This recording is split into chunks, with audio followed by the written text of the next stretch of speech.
Say please and thank you, Frisk. I can smell your fears, Frisk.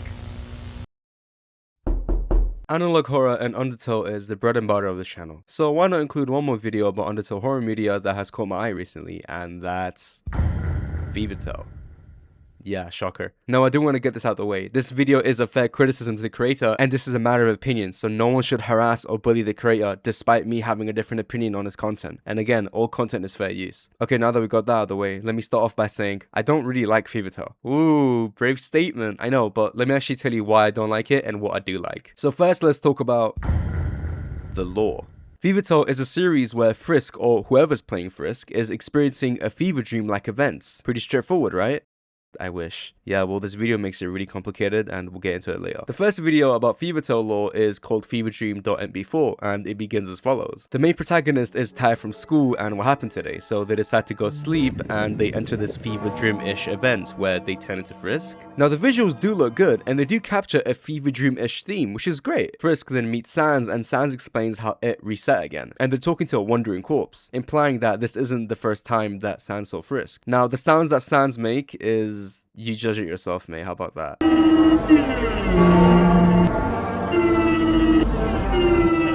Yeah, okay, bro. Sans says that he's going to punish Frisk, but before he does that, Papyrus has a message for them.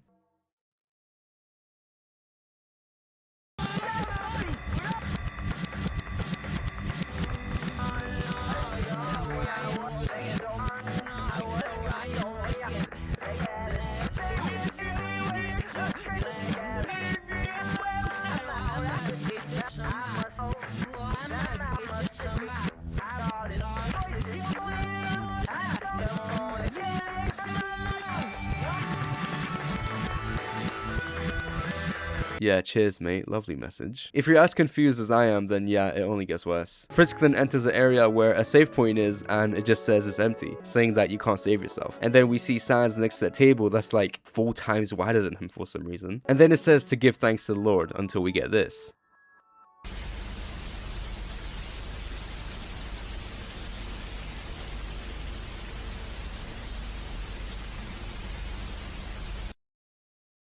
What?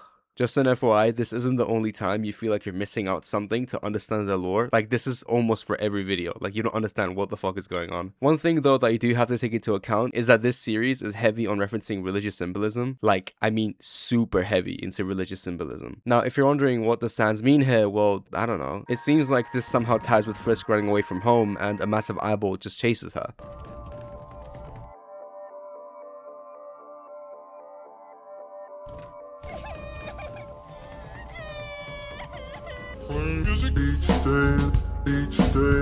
What the fuck? I mean, I'll give credit where credit is due. This does fulfill the theme of like a fever dream-ish like theme, but the lore of the series just doesn't make sense, and it wouldn't hurt the theme as well if you just add lore that's consistent. Now, the visuals are great, and in the video But Nobody Came proves that the creator of the series, Virest, I don't know if that's how you say his name, knows how to add a fever dream element into his videos. Something is special about this video, and I don't know why. The vibe just seems very relaxing and therapeutic. Something about this video just gives off the vibe that nothing bad's gonna happen, and it feels really relaxing.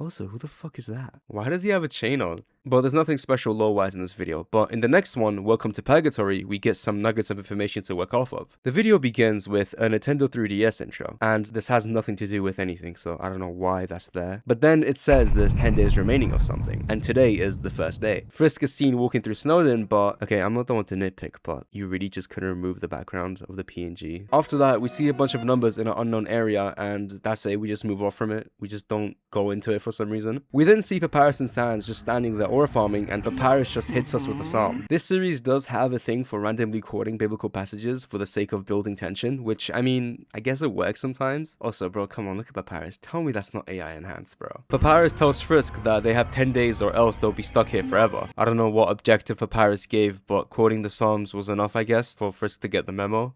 I don't know. Frisk then gets told to play a song, and then this happens.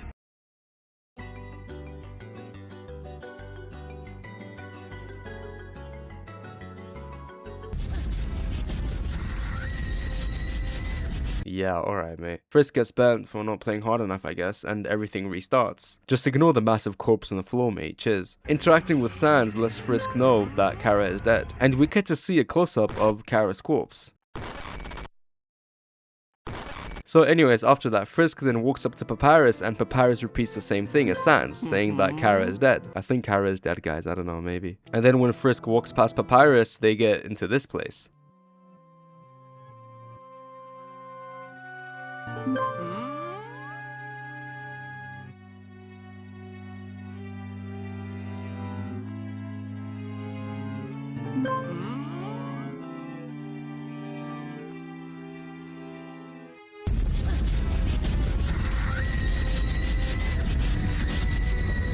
Yeah, Frisk just dies again. The moon, for some reason, then gets close to the screen, and that's it. That's literally fucking it. The next video, which is titled, She's Eaten All the Children, the video begins with us being introduced to Toriel, and it says the ruins of the sinner. Now, I do want to admit that the sound design is good. The person who made this series knows how to add sound effects, and you know what? Props to you, man. In the video, Frisk walks through the ruins and interacts with a sign that says, I forgot what it is to be human. Unfortunately, this is about Toriel, even though she's not human, but okay. To add a twist in the character and say that she was originally human doesn't work because the character is so contextually known for being a monster originally. So trying to rewrite that would just be weird in terms of character writing. Frisk then hears a monstrous scream, most likely caused by Toriel, and we then cut to the analog horror PNG scene where 2 images of the characters are shown, but there's no dialogue. Frisk then continues to explore the ruins until Toriel is rapidly approaching. And what does Frisk do? She just jogs on like nothing happened. Now Frisk encounters a spike level, and somehow Frisk just gets past that and gets sent somewhere else. Until we finally get introduced to Toriel, and she's gliding to Frisk.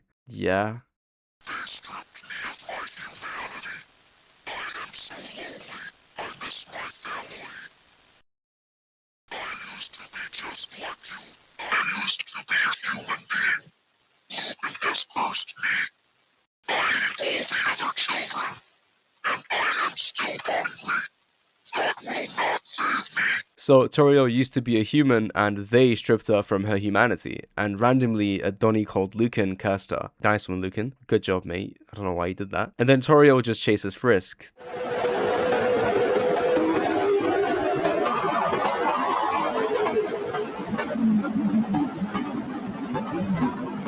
Absolute cinema. Now Frisk somehow escapes Toriel and encounters her again. So then Toriel attacks Frisk, and Frisk just gets put from the start, because why not? And then Kara shows up. I thought you were dead. After Kara pulls up with a Candy Goose jacket, Kara says, a long time no see, your friend. I got something to ask you. Magala. I don't know what that means, mate, I'll be honest. You know, I wonder if Kara has like height boosters in her shoe, because why is Kara a giant compared to Frisk? Come to think of it, everyone's a giant in the series. Now the next video is titled, You Didn't Pray Hard Enough, and it's day 2 out of 10 until something happens. So does that mean that this video is canonical after the Welcome to Purgatory video? Yeah, I think so. I don't know, I'm just going off the playlist that Virus made. Anyways, going back to the video, Frisk goes deeper into the ruins and everything is isolated. Napstablook isn't even there.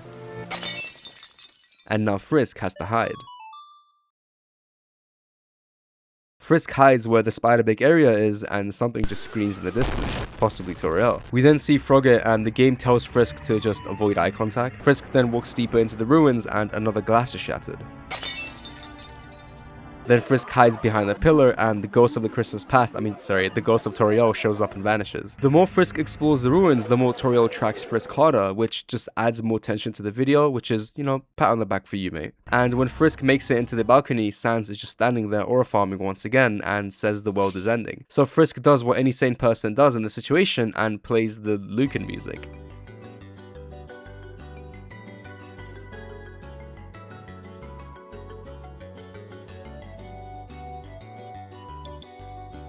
Go on, Frisk, mate. The more Frisk keeps playing the Lucan's music, the more biblically accurate angels show up, until Frisk bows down and recites, Jesus is my Lord and Jesus is my Savior. Oh, hey, Jesus, when did you show up? You know, I never expected to see Frisk being a devout Christian, but hey, man, first time for everything, I guess. You know, this reminds me of that one Sonic fan art of, like, just Sonic spreading the gospel. I don't know why, that just came into my head. After that, everyone just disappears and they got the cataclysm ending. There's multiple endings to this, I guess. Just, I don't know, go with it. Now, the video Do Not Be Afraid My Child takes a different turn for the better, and what I mean by that is it actually has a first-person POV, and that's a risky and impressive jump. The video begins and we see Frisk being tasked with escaping the ruins. Frisk then goes to Kara's bedroom and says that I need to rest a bit.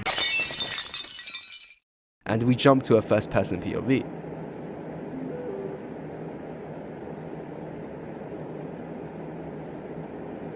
This is a really cool and nice approach because it explores more ways of like storytelling rather than a conventional 2D third-person view, which is a big positive for me. And something about Virus adding that tip to press shift and run, mwah, chef's kiss. I don't know why, but something about making it seem like a game when it's not at the same time is just really well done. It doesn't make sense lore-wise, but the way it is, it's just really good. Okay, enough glazing, but Frisk gets told to find somewhere to hide and there's a heart rate at the bottom of the left corner, which again is a really nice detail, until it's kind of ruined by Toriel.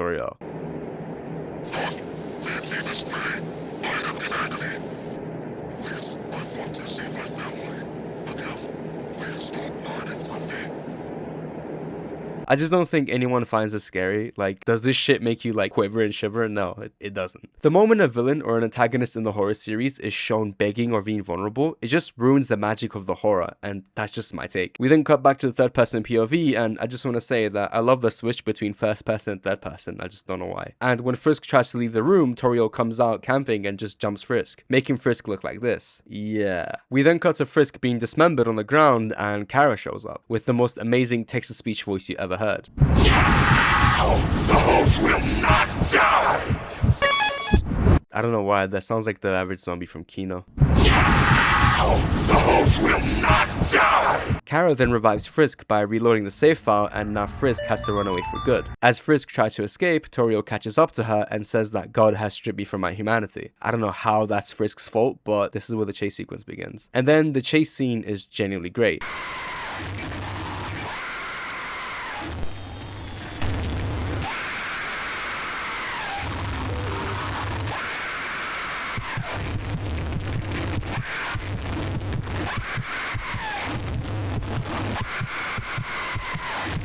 The chase sequence perfectly builds up tension, and the way Frisk just looks back while being told to run, despite the fact that Frisk is already running, is a perfect way to add tension.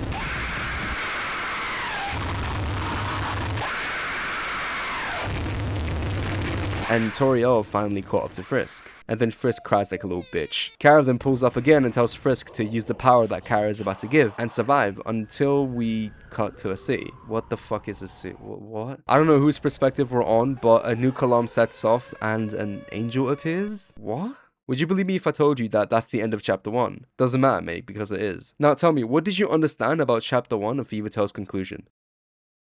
Yeah, that's my fucking point. The skills Everest has to edit and add tension into scenes is very decent to maybe even good, but I just think that his ability to write consistently just isn't there. Kara is dead, but now Kara is somehow alive. Frisk then achieves multiple endings, but this is supposed to be a fever dream. But this isn't a fever dream because it's a game, and like, do you see what the problem is? The story is literally all over the place. But I do want to give credit where credit is due and appreciate the editing skills of the creator of the series, because even though some scenes are very questionable, some scenes are alright. But no, I don't think this series is dog shit, I just think it's kind of ass. But the series has potential to be genuinely scary if the lore were just more clear and consistent, but not too clear. Like, for example, we're fed information about Toriel's backstory and it's just repeating the same thing. You need to apply the golden rule of show me, don't tell me. You can't just tell us something and expect us to be shocked when we aren't shown it. And this recontextualization of Toriel would have hit more if it was just shown in her past rather than just being told. Horror movies are scary because we're shown things, not told.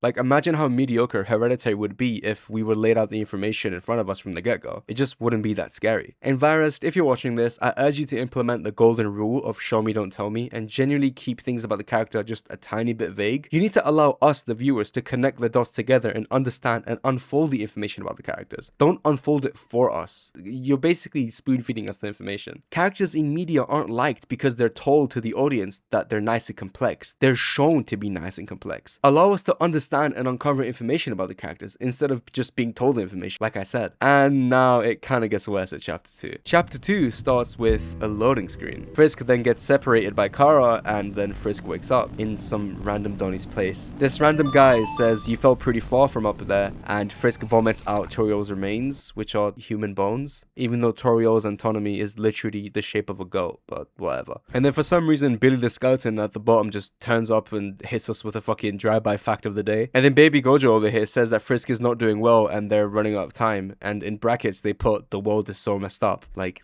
what? Then Baby Gojo tells Frisk to meet up with him ahead, even though they can both walk it together, and he promises Frisk that he will help. He then gives Frisk a navigator and tells Frisk to not provoke the monsters. Frisk then begs Gojo to come with, but Gojo just says no for some fucking reason. There's no valid explanation given to why he can't go with Frisk, which just makes the lore of this series just so goofy. Frisk then leaves and walks around while Sans is just standing there, just aura farming again. And he then appears at the bridge and says that he remembers Frisk's sins.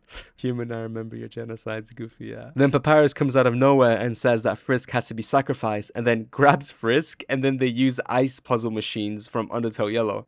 And Jesus is just there, like, don't even fucking ask. Papyrus then says that the gods rejoice and praise us, and that's where the video ends. Like, yeah, that's a nice start, mate, I guess. The lore just genuinely gets worse. Frisk is seen in Snowden and she has to hide from Kara for some reason. Then we enter this like first person POV and it builds up tension, yeah, sure, but it just doesn't make any sense. Frisk then sees Kara and runs away again, only to bump into Kara for the second time, and then Kara pulls a vase from Far Cry 3. Do you know the definition of insanity? Oh, mate, pack it in. Oh yeah, by the way, Clover is in the series now. Like, what the fuck? What is this series? Clover wonders why there's so many bodies, and Chris, I think that's Chris. Chris says that Clover should not wonder and he must hide. The Soul Snatchers. Soul Snatchers? Yeah, okay, bro. After that, Chris disappears because whatever the fuck this is runs by. I'm actually dead, bro. What is this? Clover then runs into a house and he's trying to block the doors from the Soul Snatchers. He then hides in the closet and then something broke the window. The power cuts off and the phone rings.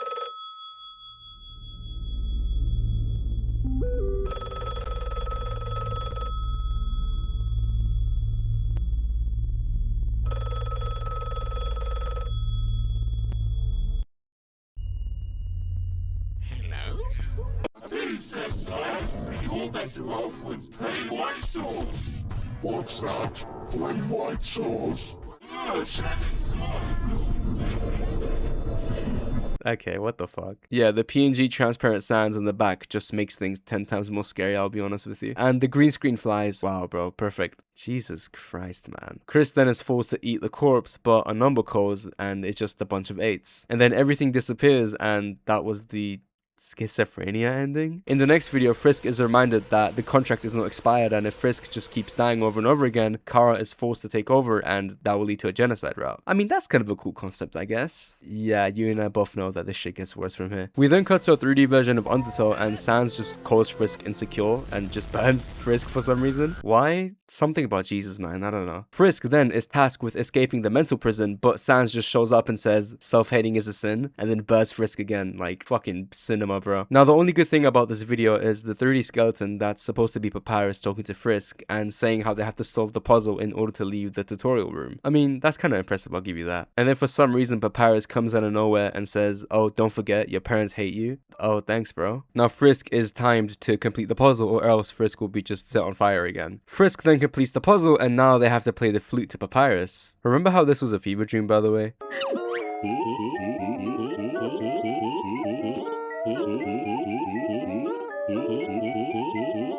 Why is Frisk being told to press X on the Xbox controller? What? Frisk then messes up and dies. Is there anything worth analyzing? No, not really. I mean, they basically fed us the lore, which leaves no room for thinking for ourselves, like us the viewers. And again, that's why I think the series is kind of mid. Like, it just spoon feeds you the information, and sometimes that's just not necessary. Now, we have 3 more videos until we reach the end of chapter 2 of Fevertale, and I genuinely want you to tell me, what was one interesting and unique thing that you learned about Fevertale? What stood out to you the most? Tell me. Alright, yeah, there you go. Now the next video is called End My Suffering, and it begins with Frisk being notified that monsters that have died will respawn. Toriel then comes back to life and Frisk enters the first person POV again, until we exit from the POV and Frisk just runs deeper into the ruins, and then Frisk encounters Toriel. Now Toriel then reassures Frisk and says that she doesn't mean any harm and she's just hungry. Now please, I want you to guess what happens next. Do you think A, Toriel actually teams up with Frisk to escape the hellhole, or B, despite the fact that Toriel states that she's not going to cause harm but still chases after Frisk, or C, she just disappears? Well, if you guess B, then you're right. Toriel then chases after Frisk even though she said that she's not gonna harm Frisk. Then after Frisk evades Toriel, we see this. This is Asgore and he's the king of Purgatory, and it says if this is Asgore, then beyond these ruins must be his castle. So then Toriel randomly approaches and she just disappears in an instant. Then Frisk wishes that monsters went away and then this happens.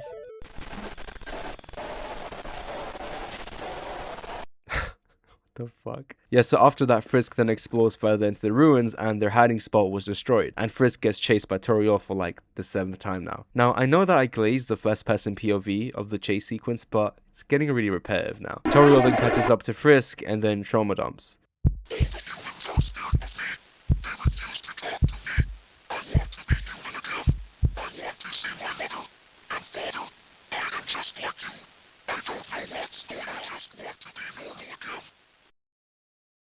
So painful. It traumatizes me. They force me into doing this. God hates. God has taken my sanity. I want this to stop. Please kill me. Please kill me.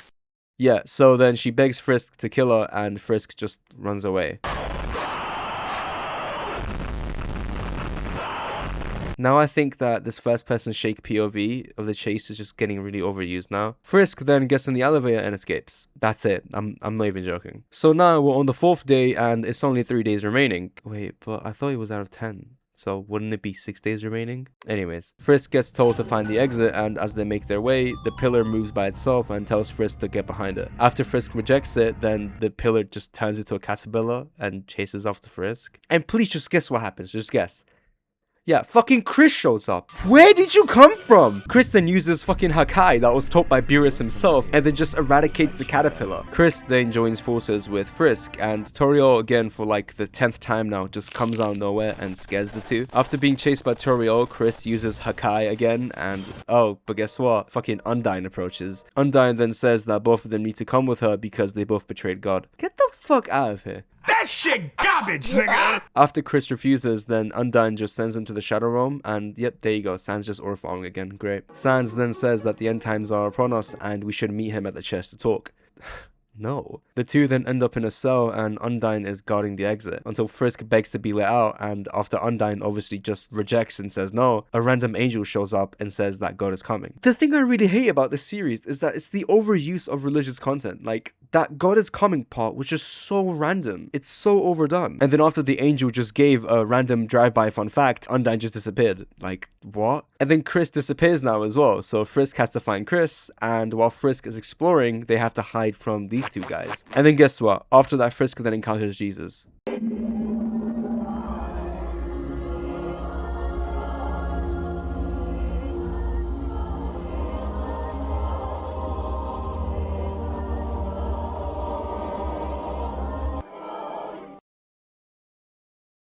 This is how I look at my wife when she leaves me for being unemployed, but she doesn't know that my name echoes in the gloving community. Frisk then finds Chris, and Clover is there for some reason. Yeah. And then the first trumpet is heard. It's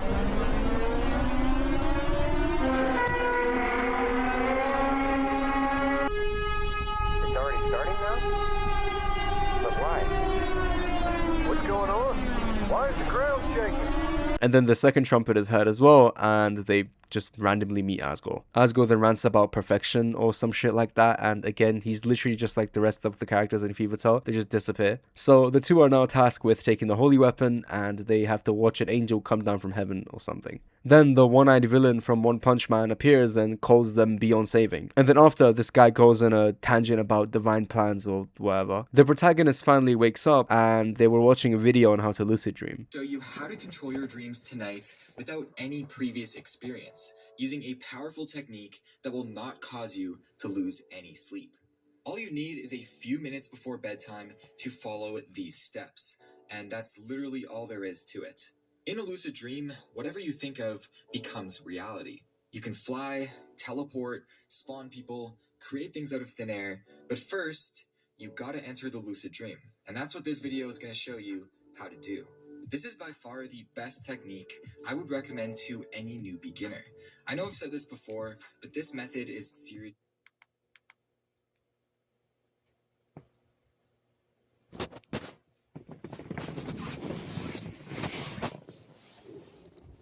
Oda has competition, man, I'm telling you. By the way, he never turned the TV on. Like, he just didn't do that. So, I don't know why we're pulling that shit out of our ass, but, you know, why not? Why not for the sake of writing? Go on. That right there was probably their room, but it just didn't hit. And for some reason, they just go back to sleeping. After that, Frisk appears in the Judgment Halls where Sans talks to you. And he goes on this insane long-ass lore dump. And because I'm a personal jester, I'll just read it, why not? Kara, the once revered angel, is long gone. And what you've been conversing with is nothing more than an echo of their existence. The attempt to overthrow God irrevocably altered them, leading them to their demise. However, their spirit remains clinging to their fragile, fading existence. Sans then says that everything we've been doing just leads up to this point and we're stuck in this infinite loop like Diablo from JoJo's. And Sans then says that God has made Frisk not have any logic in their existence and just leaving them in a constant state of confusion, I guess. Sans then out of nowhere reassures Frisk that they're not the enemy and they don't hate Frisk. And that's the end of chapter 1, even though it says that this is chapter 2 in the playlist. Now, if you're confused about the lore, then don't worry because there's an explanation video. And guess what? 80% of what the actual lore is nowhere in the videos. And there's like so many versions of like horror series this guy makes. Fucking Fevertale and Under Purgatory? Now listen, if you're a creator and you have to make an explanation of a series that you made because the story is just that confusing, it's probably a sign that you should maybe have consistent writing. It's a sign that the story is A, really confusing, and B, just